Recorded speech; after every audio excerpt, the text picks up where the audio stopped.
이스라엘이 가나안 땅에 들어간 것은 그들이 어떤 업적이나 공로가 있어서가 아닙니다. 또한 가나안이라는 곳은 하나님의 통치가 이루어지는 곳입니다. 그래서 가나안에 들어가기 위해서 뭔가 시험을 통과하는 그런 것이 아니라 그곳에 살 수 있는 사람의 실력과 상태를 갖추는 것이 중요한 것입니다. 신앙생활이라는 것이 매번 어떤 사건 앞에서 올바른 선택을 하느냐 이런 것이 중심이 되는 것이 아니라 또 선택의 결과로 복을 받거나 또 벌을 받는 이런 식의 신앙에는 잘못된 것이라 하겠습니다. 하나님이 원하시는 신앙의 모습은 올바른 선택을 할 수 있는 사람이 되는 것입니다. 사람이 되는 것. 41절 말씀을 보면 이스라엘 백성이 처음에는 가기 싫다고 원망하다가 하나님의 진노를 듣고 갑자기 우리가 하나님 앞에 죄를 지었습니다. 그러니 이제 올라가 싸우겠습니다 라고 말을 합니다. 하지만 하나님은 그때 올라가지 말라고 하십니다. 그럼에도 백성은 자기의 생각대로 올라갔다가 큰 패배를 당합니다. 그리고 돌아와서 울며 불며 통곡을 합니다. 이 장면이 보여주는 것은 회개라는 것은 그저 방향을 바꾸는 것이 아니라는 사실입니다. 왼쪽으로 가다가 혼이 났으니 이제 오른쪽 길로 가겠습니다. 벌이 무서워서 방향 바꿔 다른 길로 가고 또 보상이 있게 계속 가던 길을 가는 그런 것은 신앙의 아주 기초 단계일 뿐 진짜 회개나 진짜 신앙은 아닙니다. 하나님이 우리에게 원하시는 것은 받을 복이나 보상 때문에 선택하는 사람이 아니라 하나님이 기뻐하시는 것을 자연스럽게 선택할 수 있는 사람이 되는 것입니다. 신앙은 결과를 따지는 선택의 문제가 아니라 사람이 변화되는 문제입니다. 다니엘의 세 친구가 풀무불 앞에서 말합니다. 우리는 하나님 외에 다른 신을 섬길 수 없습니다. 하나님이 우리를 건져주실 것입니다. 그러나 그리 아니하실지라도 우리는 하나님만을 섬기겠습니다. 이 고백은 결과가 어떻게 되든 하나님 편에 서는 사람의 모습입니다. 손해인지 이익인지 계산 따지지 않고 하나님을 택하는 것. 이것이 성경이 요구하는 신앙의 인격입니다. 그런데 자기 마음대로 결정했다가 일이 틀어지면 잘못 선택했네 하며 번복하는 것.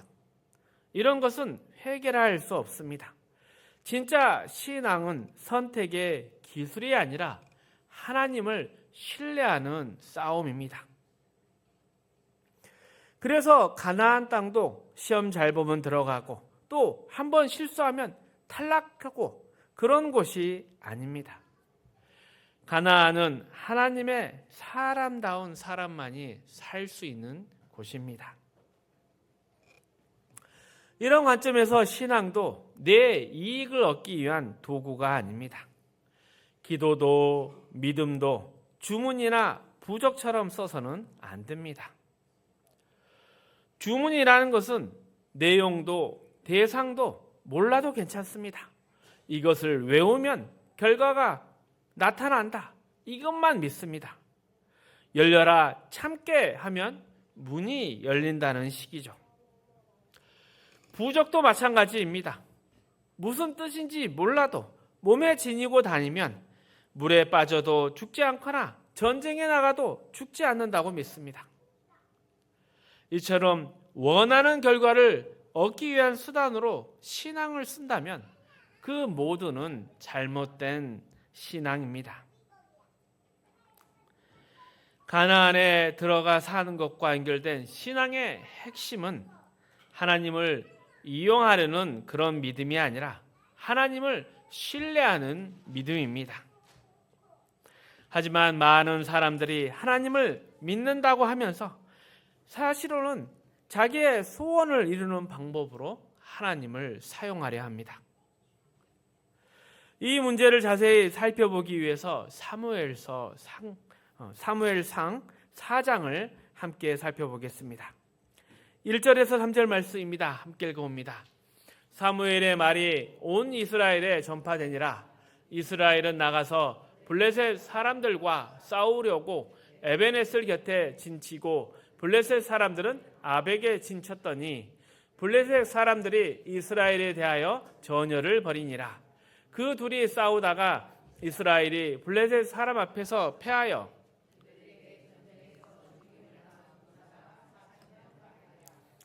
백성이 진영으로 돌아오매 이스라엘 장로들이 이르되 여호와께서 어찌하여 우리에게 오늘 블레셋 사람들을 앞에 패하게 하셨는고 여호와의 언약궤를 실로에서 우리에게로 가져다가 우리 중에 있게 하여 그것으로 우리를 우리의 원수들의 손에서 구원하게 하자 하니.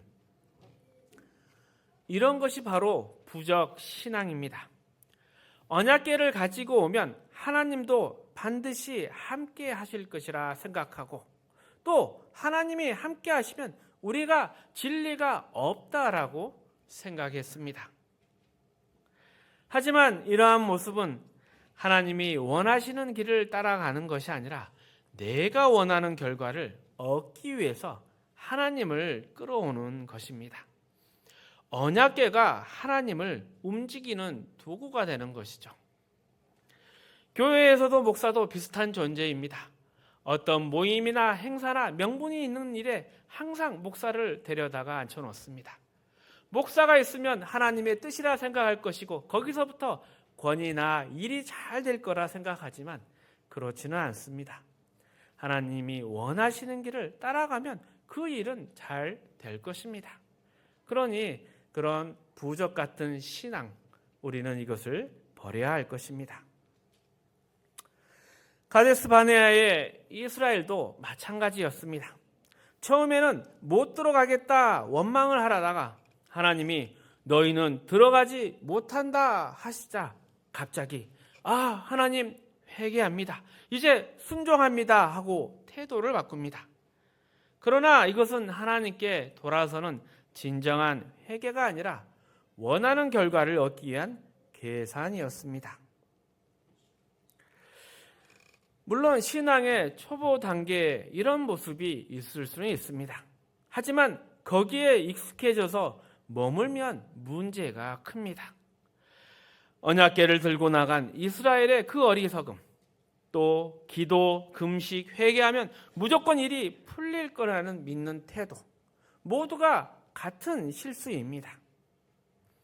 성경은 끊임없이 하나님이 어떤 분이신지를 말하고 있습니다. 그런데도 우리는 그 하나님에 대해서 알려 하지도 않고 그 뜻을 보려 하지 않고 그저 내 소원을 이루기 위해서 기도하고 회개하고 헌금합니다. 이것들을 사용해서 하나님을 움직이려고 하는 것이죠. 그러나 그렇게 해서 얻을 것은 없습니다. 하나님은 우리가 다루는 대상이 아니라 우리가 경외하며 섬겨야 할 분이기 때문입니다. 계속해서 4절 이하의 말씀을 읽겠습니다.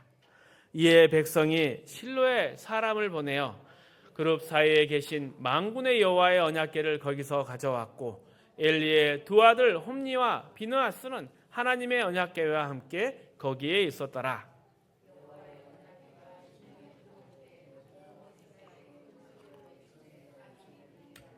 블레셋 사람이 그 외치는 소리를 듣고 이르되 히브리 진영에서 큰 소리로 외침은 어찌 됨이냐 하다가 여호와의 궤가 진영에 들어온 줄을 깨달은지라. 블레셋 사람이 두려워하여 이르되 신이 진영에 이르렀도다 하고 또 이르되 우리에게 화로다. 전날에는 이런 일이 없었도다. 우리에게 화로다. 누가 우리를 이 능한 신들의 손에서 건지리요. 그들은 광야에서 여러 가지 재앙으로 애굽인을 친 신들이라. 너희 블레셋 사람들아 강하게 되며 대장부가 되라.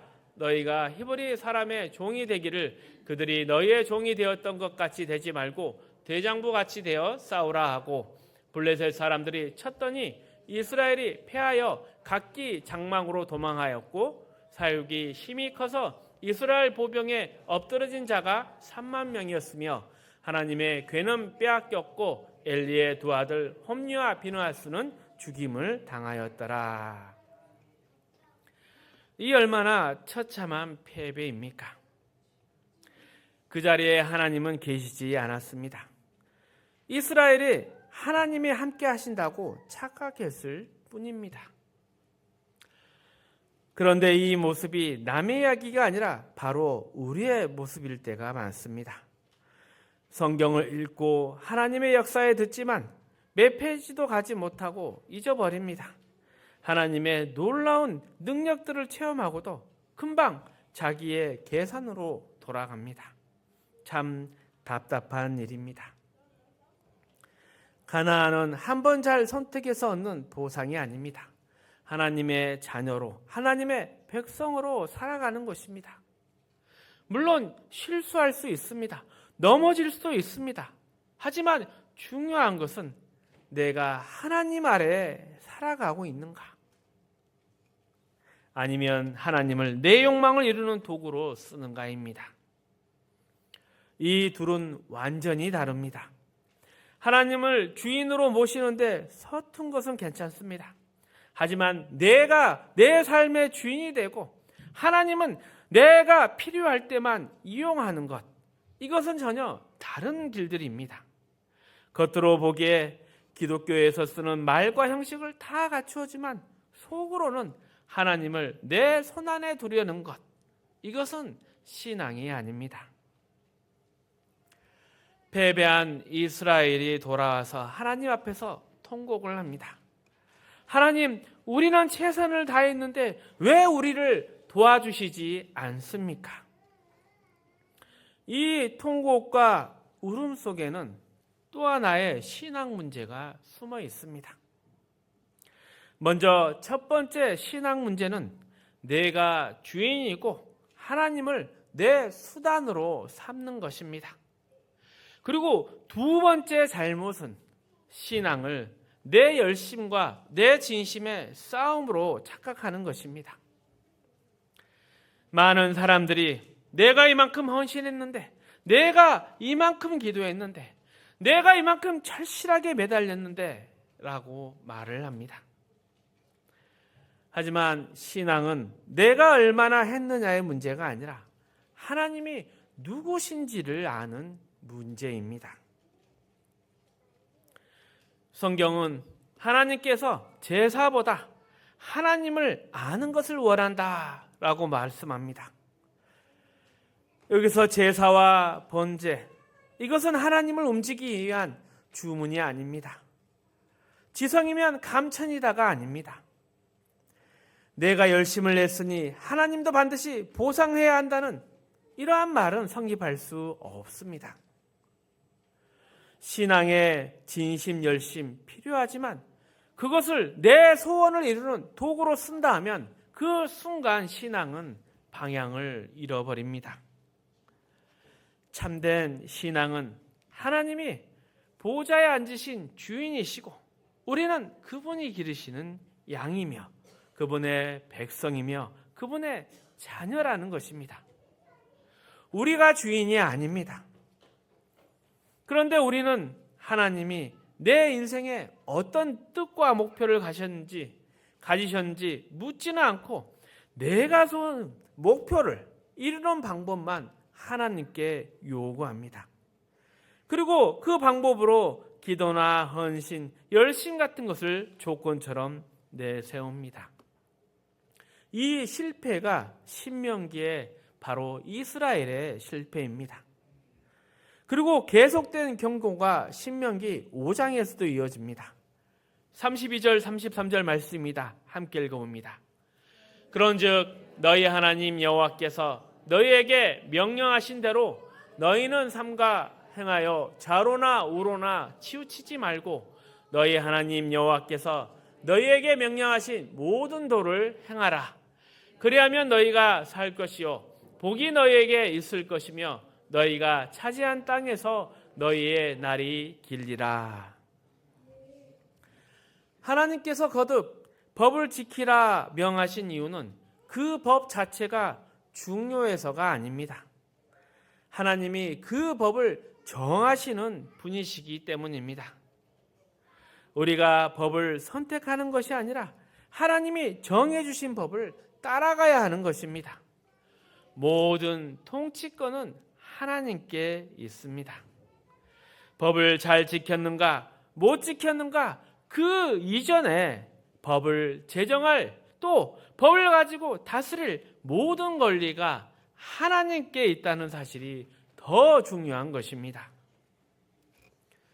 그리고 우리는 그 법을 만들거나 바꾸거나 하나님과 협상할 자리에 있지 않습니다. 우리에게 주어지고 요구되는 것은 순종의 책임뿐입니다. 이 진리를 신명기 6장에서 선포하고 있습니다. 1절 2절 말씀 함께 읽어옵니다. 이는 곧 너희의 하나님 여호와께서 너희에게 가르치라고 명하신 명령과 규례와 법도라. 너희가 건너가서 차지할 땅에서 행할 것이니 곧 너와 내 아들과 내 손자들이 평생에 내 하나님 여호와를 경외하며 내가 너희에게 명한 그 모든 규례와 명령을 지키게 하기 위한 것이며 또 내 나를 장구하게 하기 위한 것이라. 계속해서 율법을 지키라, 율법을 지켜라 라고 말합니다. 그 이유는 가나안 땅이 하나님의 통치가 실제로 이루어지는 곳이기 때문입니다. 하나님이 통치자이시고 그 통치를 인정하는 사람만이 들어갈 수 있고 살아갈 수 있는 곳이기 때문입니다. 그래서 신앙은 무엇을 더 잘하는가의 문제보다는 하나님이 다스리시는 그 모든 것에 순종하는 것입니다. 신명기 전체가 이것을 계속 강조합니다. 하나님의 명령을 지켜라. 그리고 그 법을 삶 속에서 부지런히 자녀들에게 가르치라. 3절 5절 말씀도 계속해서 읽습니다. 이스라엘아 듣고 삼가 그것을 행하라. 그래야면 내가 복을 받고 내 조상들의 하나님 여호와께서 내게 허락하신 같이 적과 꿀이 흐르는 땅에서 내가 크게 번성하리라. 이스라엘아 들으라. 우리 하나님 여호와는 오직 유일한 여호와이시니 너는 마음을 다하고 뜻을 다하고 힘을 다하여 내 하나님 여호와를 사랑해라. 잘했으니 보상받는다가 아닙니다. 하나님의 말씀을 들었으니 그 보상으로 가나안에 들어가는 것도 아닙니다. 가나안은 하나님의 통치에 순종하는 사람만이 들어가며 또 살 수 있는 곳입니다. 보상이기보다는 삶의 터전입니다. 3절에 말씀을 듣고 지키면 복을 받고 번성한다. 이 말씀을 오해하면 하나님 말씀 잘 들으면 하나님이 상을 주신다. 이렇게 오해할 수 있습니다. 하지만 실제로 이 말씀은 하나님의 통치 안에 있게 되면 당연히 자연스럽게 그렇게 된다는 뜻입니다. 반대로 생각하면 하나님의 통치를 거부하면 마치 전기가 끊긴 냉장고처럼 되어버립니다. 겉모습 멀쩡하지만 안에는 얼마나 썩어가고 부패하고 있습니까? 하나님과의 연결이 끊어지면 당연히 복이나 생명 이러한 번영도 있을 수가 없습니다. 그러니 그러한 부패나 사망은 벌이 아니라 하나님과 끊어진 자연스러운 또 당연스러운 결과입니다. 하나님이 일부러 화를 내서 벌을 주시는 것이기보다는 하나님과 단절되면 스스로 어둠 속으로 사망 속으로 들어가게 되는 것입니다. 그리고 이스라엘에게 가나안 땅에서도 전쟁과 흉년을 허락하신 것은 그들을 멸하려고 하는 것이 아니라 그들이 정신 차리고 하나님 앞으로 돌아오게 하시려는 하나님의 손길이었습니다. 그냥 내버려 두면 더 계속 망가질까 봐 깨우치려고 하는 사랑의 채찍이었습니다. 4절 말씀, 여호와는 오직 한 분이시다.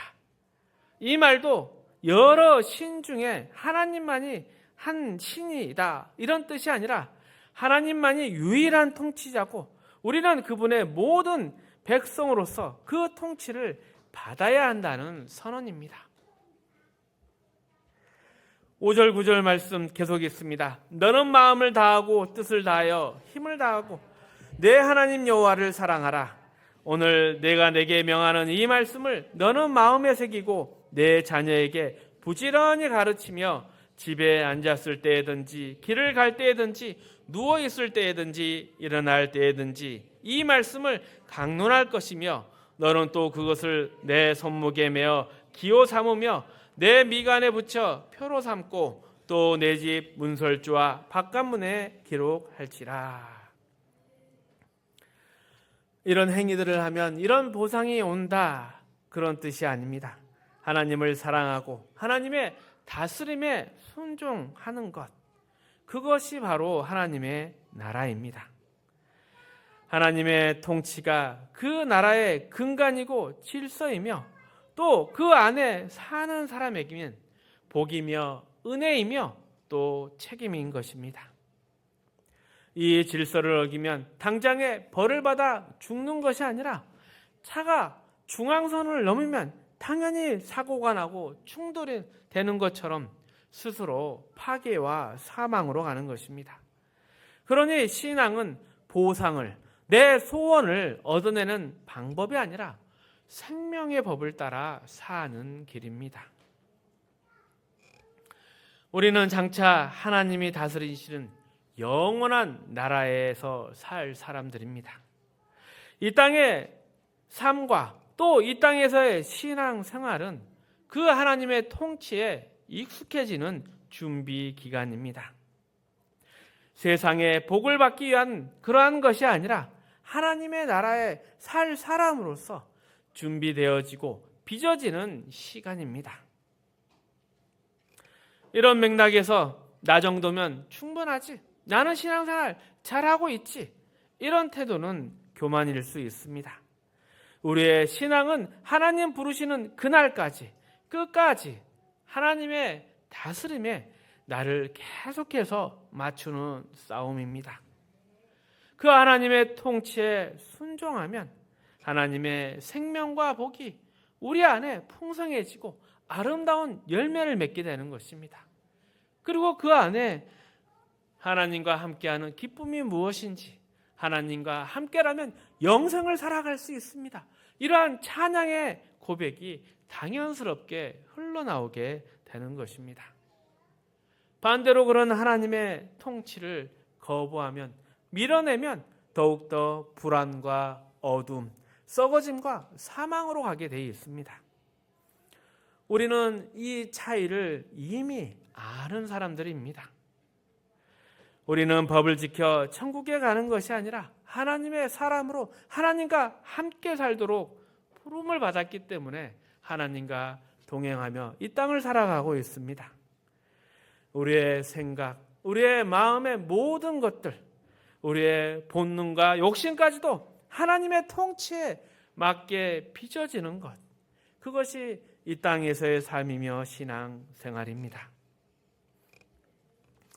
그래서 신앙을 보상을 얻기 위한 수단으로 사용하지 마십시오. 하나님을 이용하려고 하지 마십시오. 하나님의 통치 아래 내가 순종하며 그 안에서 더욱 세워지고 빚어지고 더욱 풍성한 기쁨을 누리는 저와 여러분이 되시기를 축복합니다. 말씀을 정리하겠습니다. 이스라엘이 가나안 땅에 들어간 것은 잘해서 보상받은 것이 아닙니다.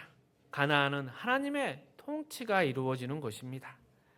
그래서 신앙이라는 것은 잘 선택하면 복을 받는다, 잘못하면 벌을 받는다, 이것이 아니라 하나님의 다스림에 순종하는 사람으로 변해가는 것입니다. 이스라엘은 하나님의 뜻보다 자기가 원하는 것을 얻기 위해 회개도 기도도 언약궤도 이용했습니다. 하지만 하나님은 도구가 아닙니다. 하나님은 우리의 주인이십니다. 그래서 신앙은 내가 얼마나 열심히 했느냐, 이 싸움이 아니라 하나님이 누구신지를 아는 싸움입니다. 하나님의 법을 지키라는 것도 보상받기 위함이 아니라 하나님이 통치자이심을 인정하라는 뜻입니다. 하나님의 통치 안에 있을 때 우리 안에 생명과 평안이 흐르고 그것을 거부하게 되면 스스로 어둠과 사망으로 나가게 되는 것입니다. 그래서 신앙은 하나님을 이용하는 것이 아니라 하나님 아래에 나를 세워가는 삶입니다. 이 믿음 안에서 우리 모두가 참된 생명과 기쁨을 누리고 영생을 살아가시기를 축복합니다.